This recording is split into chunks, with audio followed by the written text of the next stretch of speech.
महापुरुष सरदार वल्लभ भाई पटेल 150तम जयंती सारा भारत वर्ष रे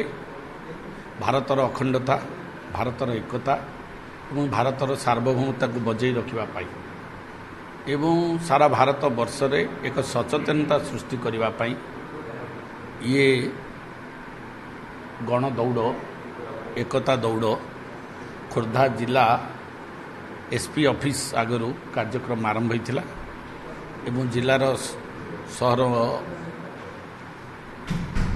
मकदमा रे आज 1000 रु ऊर्ध्व छात्र छात्री ऑफिसर्स माने विभिन्न विभाग अधिकारी माने आमे समस्त एक ही आम भारतर विकास एवं भारतर अखंडता एवं भारत रे संहति एवं भारत को आग को नवापाई विकास धारा को आग को बढ़ावाई यशस्वी प्रधानमंत्री श्रीयुक्त नरेंद्र मोदी जी एवं ओडिशार मुख्यमंत्री यशस्वी मोहन चरण माझी नेतृत्व में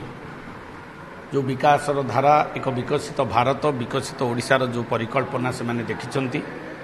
से परिकल्पना को साकार करने सरदार वल्लभ भाई पटेल आदर्श रे अनुप्राणित हवा युव समाज छात्र समाज एवं जनसाधारण को ये सचेतन करने ये कार्यक्रम